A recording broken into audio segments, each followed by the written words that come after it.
নমস্কার। Prime education YouTube চ্যানেলের নতুন একটি ভিডিওতে আপনাকে স্বাগতম। কিছুদিন আগেই সংগঠিত হলো লোকসভা নির্বাচন। আজ এই ভিডিওতে 2024 লোকসভা নির্বাচন সম্পর্কিত কিছু তথ্য আপনাদের সঙ্গে শেয়ার করব। ভিডিওটি ভালো লাগলে লাইক এবং শেয়ার করুন। কমেন্ট বক্সে তুলে ধরুন আপনাদের নিজস্ব গুরুত্বপূর্ণ মতামত, যা আমাদের চ্যানেলকে এফিশিয়েন্ট করে তুলবে। প্রথমবার যদি আমাদের চ্যানেলে এসে থাকেন তাহলে সাবস্ক্রাইব করুন, আর এই ধরনের নিত্য নতুন ভিডিওর আপডেট পাওয়ার জন্য পাশে থাকা বেল আইকনটি প্রেস করতে ভুলবেন না। আসুন শুরু করা যাক। ভারতবর্ষের সংবিধানের 83 নম্বর অনুচ্ছেদ অনুযায়ী প্রতি 5 বছর একবার করে লোকসভা নির্বাচন অনুষ্ঠিত হয়। 2019 খ্রিস্টাব্দে নরেন্দ্র দামোদর দাস মোদীর নেতৃত্বে ভারতীয় জনতা পার্টি অর্থাৎ বিজেপি কেন্দ্রীয় সরকার গঠন করার ঠিক 5 বছরের মাথায়, অর্থাৎ 17তম লোকসভার মেয়াদ শেষ হওয়ার প্রায় 3 মাস আগে 16ই মার্চ 2024 নির্বাচন কমিশনের সময়সূচি ঘোষণার সাথে সাথেই আমাদের শুরু হয়ে যায় বিশ্বের বৃহত্তম গণতন্ত্রের সবচেয়ে বড় উৎসব 18তম লোকসভা নির্বাচন। এবার মোট 543 সংখ্যক আসনে এই নির্বাচন অনুষ্ঠিত হয়েছে। মোট 543 যে আসনটার কথা বলা হচ্ছে, এই 543 জন নির্বাচিত সাংসদ একক সদস্যের নির্বাচনী এলাকা থেকে বা বেসিক্যালি ফার্স্ট দ্য পোস্ট ভোটদান ব্যবস্থা ব্যবহার করে নির্বাচিত হন। আর এটা কী জিনিস? এটা হলো এরকম একটা নির্বাচনী ব্যবস্থা যেখানে কেবলমাত্র একজন প্রার্থী বা একটি দলই বিজয়ী হবে। একক বিজয়ী যে ব্যবস্থা যেগুলো হয় তার মধ্যে এটাই সবচেয়ে বেশি জনপ্রিয় একটা পদ্ধতি।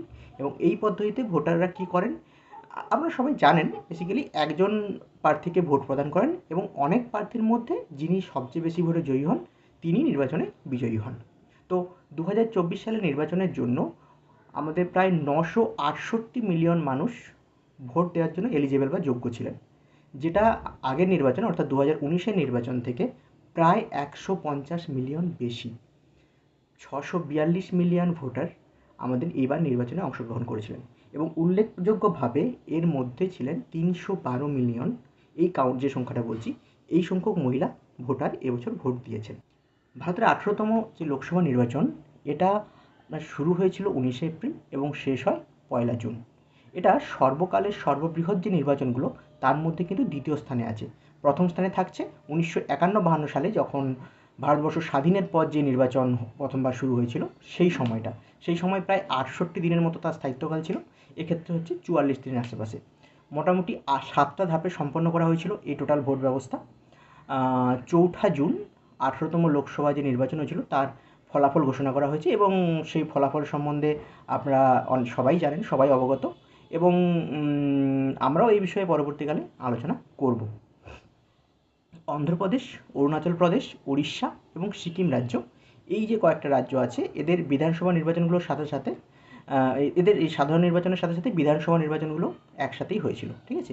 এবং এই 12টি বিধানসভায় 25টি আসনে উপনির্বাচনও অনুষ্ঠিত হয় একই সাথে, মানে এই ডিউরেশনের মধ্যেই। আচ্ছা, এবার আসি এই যে আপনার ভোট পর্ব চলছিল, এই পর্বে টোটাল প্রতিদ্বন্দ্বিতা করেছে এরকম জাতীয় দল 6টা। আমি কিন্তু জাতীয় দলের কথা বলছি, হ্যাঁ, মানে সর্বভারতীয় জাতীয় দল যেটাকে বলা হয় সেরকম দল আছে 6টা। তার মধ্যে ভারতীয় জনতা পার্টি, ভারতীয় জাতীয় কংগ্রেস, সিপিআইএম, ভারতীয় কমিউনিস্ট পার্টি, মার্ক্সবাদী যেটা, বহুজন সমাজ পার্টি, পিপলস পার্টি এবং আম আদমি পার্টি, এই 6টি জাতীয় দল এবারে যে ভোট পর্ব সেখানে প্রতিদ্বন্দ্বিতা করেছে। আচ্ছা, এবারে ভোটে কী হয়েছে যে আমরা মেনলি দুটো জোট দেখেছি বড়। একটা হচ্ছে যে এখন যারা ক্ষমতায় আছেন, মানে জাতীয় গণতান্ত্রিক জোট এনডিএ, এবং বিরোধী জোট Indian national development inclusive alliance বা ইন্ডিয়া, শর্ট ফর্মে বলতে গেলে, ঠিক আছে?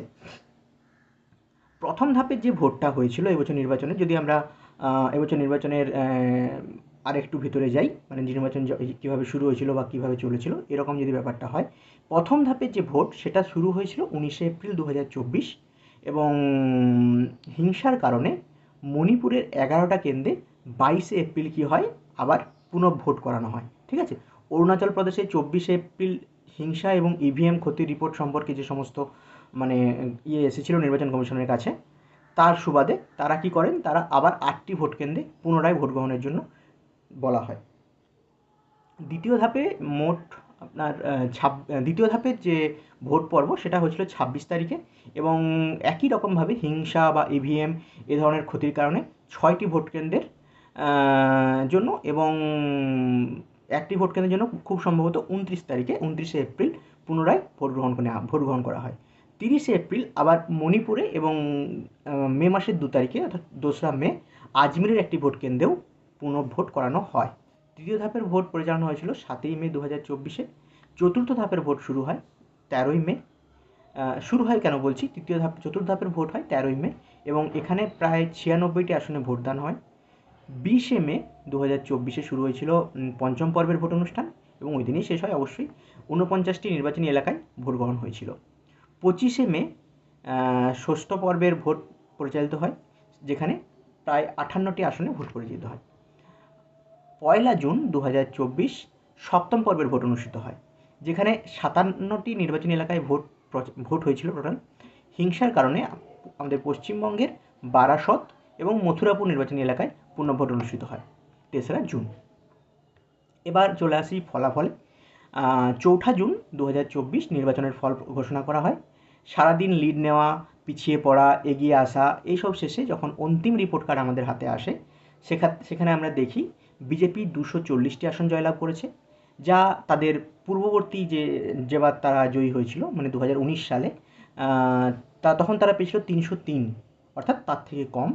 এবং লোকসভায় যে তারা একটা একক সংখ্যাগরিষ্ঠতা নিয়ে এসেছিল আগেরবার, এবার কিন্তু সেটা তারা হারিয়ে ফেলে। এছাড়া তবে তাদের যে এনডিএ জোট, অর্থাৎ বিজেপির সাথে যে আরও অন্যান্য দল মিলে যে তাদের এনডিএ জোট আছে, তারা 543টি আসনের মধ্যে 293টি আসনে আসনে জয়ী হয়, বলবো না, আসনে জয়ী হয় এবং সংখ্যাগরিষ্ঠতা লাভ করে। ইন্ডিয়া জোট, যেটা প্রত্যাশা করা হয়েছিল, সেটাকে এগিয়ে 234টি আসনে বিজয়ী হয়, এবং এই বিগত 10 বছরের মধ্যে প্রথমবার বিরোধী দলের মর্যাদা অর্জন করে। 7ই জুন 2024 নরেন্দ্র দামোদর দাস মোদী এনডিএ নেতা হিসাবে ভারতীয় রাষ্ট্রপতি আমাদের দ্রৌপদী মুর্মু মহাশয়াকে 293 জন সাংসদের সদস্যের যে সমর্থন সেটা নিশ্চিত করেন, এবং 9ই জুন তিনি প্রধানমন্ত্রী হিসাবে শপথ নেন। 10ই জুন মোদী তার 71 সদস্যের মন্ত্রিসভা উন্মোচন করেছিলেন, যেখানে আমরা দেখতে পাই বিজেপি পররাষ্ট্র, স্বরাষ্ট্র, অর্থ, প্রতিরক্ষা সহ প্রায় 61টি পোর্টফোলিও গ্রহণ করে। তেলেগু দেশম পার্টি এবং জনতা দল, ইউনাইটেড জনতা দল, যেটা আপনার এবছর এই ভোটের যারা দুজন প্রধান কাণ্ডারি, এনডিএ যে ক্ষমতায় এসেছে তার যে দুজন প্রধান কাণ্ডারি, তারা 2টো মন্ত্রিসভা নেয়। বাকি যে মন্ত্রিসভাগুলো সেগুলো চলে যায় এনডিএ যে অন্যান্য সদস্য আছে, অন্যান্য দল আছে তাদের কাছে। প্রধানমন্ত্রী হিসাবে নরেন্দ্র দামোদর দাস মোদীর 3য় মেয়াদ, এবং এবারে অন্ধ্রপ্রদেশের তেলেগু দেশম পার্টি এবং বিহারের যে জনতা দল, তারা বিজেপির প্রধান সহযোগী।